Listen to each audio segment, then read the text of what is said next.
చరణ్ కౌశిక్ గారు ఏమంటారు సార్? ఇక్కడ ప్రధానంగా దౌత్య విజయం కాదా ఇది ఒప్పుకోవాల్సిందే.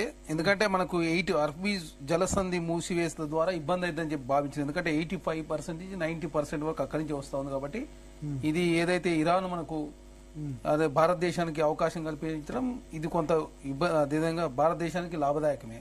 కాకపోతే భారత ప్రభుత్వం నమ్మకం క్రియేట్ చేసే విషయంలో కొంత ఇబ్బంది అయింది. ఎందుకంటే మనకు దాదాపు 76 రోజుల పాటు సరిపోను పెట్రోలియం కావచ్చు, గ్యాస్ నిల్వలు ఉన్నాయి. ఎల్పీజీ సంబంధించి 30 రోజుల సరిపడా అదేవిధంగా గ్యాస్ సంబంధించినటువంటి నిల్వలు కూడా ఉన్నాయి. సహజవాయువు సంబంధించి 10 రోజులు.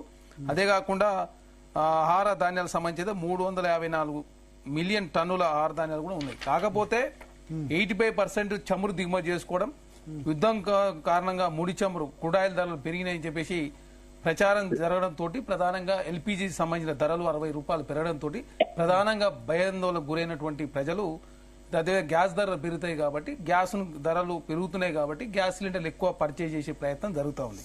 అదే కాకుండా హోటళ్లలో ఇది జరుగుతూ ఉంది, క్లబ్లలో అది జరుగుతూ ఉంది అని చెప్పేసి ఈ ప్రకటనల మూలంగా కూడా ప్రధానంగా ప్రజలంతా కూడా గ్యాస్ సిలిండర్లు కావచ్చు, అదే కాకుండా నిల్వలు పెంచుకునే ప్రయత్నం జరగడంతో ప్రధానంగా ఇబ్బంది జరుగుతుంది. అదే కాకుండా $10 చమురు ధర పెంపు మూలంగా జీడీపీ కూడా 0.3% నష్టం జరుగుతుంది భారతదేశానికి. అయితే భారత్ నుంచి ఇరాన్ కాంగ్రెస్ పార్టీ బాధ్యతాయుతమైన ప్రతిపక్షంగా ఉందా? ఎస్, బాధ్యతాయుతంగానే వ్యవహరిస్తాం. మన అమెరికా చేసిన కామెంట్స్ దాన్ని చమురు కొనేందుకు అనుమతిస్తున్నాం అని 30 days వ్యవహరిస్తున్నాం అనగానే రాహుల్ గాంధీ, మల్లికార్జున ఖర్గే అందరూ కూడా ట్వీట్ చేసి తిట్టారు కదా. అమెరికా ఏంటి పర్మిషన్ ఇవ్వడం ఏంటి, మరి అంతే కదా సార్ చెప్పడం ఏంటంటే వాళ్ళు బీజేపీ వాళ్ళు బయటకు తీసి హిల్లరీ క్లింటన్ గతంలో చెప్పిందని వాళ్ళు బయటకు తీశారు. సార్ ఇప్పుడు ఇక్కడ ఏమంటున్నాం, వ్యక్తుల సంబంధాలు కాదు, దేశాల మధ్య సంబంధాలు ఉన్నాయి. గతంలో ఇజ్రాయెల్ అనేది ఈనాటిది కాదు. 2001లో వాజ్పేయి గారు అదే ప్రధానమంత్రి ఉన్నప్పుడు కూడా ఆనాడు ఇజ్రాయెల్ సంబంధాల గురించి, అదే కాకుండా భారతదేశం ఇప్పుడు కూడా వ్యక్తి యొక్క అదేవిధంగా ట్రంప్ గారు రెండోసారి అదే అధ్యక్షుడు కావాలని చెప్పేసి గుజరాత్ తీసుకొచ్చి ప్రచారం చేసే ప్రయత్నం కావచ్చు, అదే కాకుండా సింధూర్ ఆపరేషన్ నేనే ఆపిన, అదే కాకుండా నేను టారిఫ్ వేయడంతో యుద్ధం ఆగిపోయిందని చెప్పే ప్రయత్నం కావచ్చు, ఇవన్నీ కూడా ఖండించకపోవడం మూలంగా, అదే కాకుండా ఇజ్రాయెల్ అధ్యక్షుని కలిసిన కొన్ని గంటల్లోనే యుద్ధం ప్రారంభమవడం, అదే కాకుండా భారతదేశం పౌరులంతా కూడా ఇరాన్లో దాదాపు ఇజ్రాయెల్లో 28,000 మంది, ఇరాన్లో 10,765 మంది ఉన్నారు. గల్ఫ్లో మొత్తం అదేవిధంగా 1,30,00,000 మంది నివసిస్తా ఉన్నారు.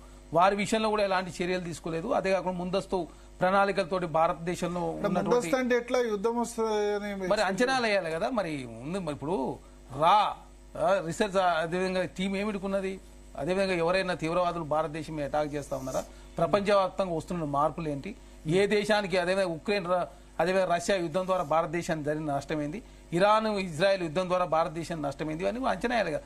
భారత ప్రభుత్వం ప్రజలను హెచ్చరించే ప్రయత్నంలో మన పౌరులకు అసలు ఆదేశాలు కూడా జారీ లేని పరిస్థితుల్లో చాలా మంది దుబాయ్ లో కూడా ఇరుక్కుపోయిన పరిస్థితి మనం చూసినాం.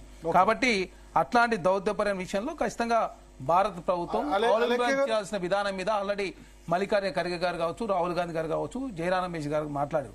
కాంగ్రెస్ పార్టీకి ఏంది, భారతదేశంలో ప్రజలంతో సుభిక్షంగా ఉండాలా, భారత్ కావచ్చు అదేవిధంగా మిగతా దేశాలతో సత్సంబంధాలు ఏ విధంగా ఉన్నాయో గతం నుంచి కావచ్చు, స్వతంత్రం వచ్చినప్పటి నుంచి చాలా దేశాలతో మన సత్సంబంధాలు కొనసాగించాం. కానీ ఈ రోజు అన్ని దేశాలు దూరం అవుతాయి. ఎందుకంటే షేక్ హసీనా విషయంలో బంగ్లాదేశ్ దూరం అయింది. అదే కాకుండా భారత్ విషయంలో అమెరికా ట్రంప్ను తీసుకురావడంతో చాలా దేశాలను కూడా మనకు వ్యతిరేకంగా పనిచేస్తున్న పరిస్థితి మనం చూస్తా ఉన్నాం. కాబట్టి అట్లాంటి విధానం కాకుండా భారతదేశానికి ఒక విధానం, విదేశాంగ విధానం ఉంది కాబట్టి ఆ విధానాన్ని ఫాలో అవ్వాలని చెప్పి కాంగ్రెస్ పార్టీ కోరింది. అలెక్కే గారు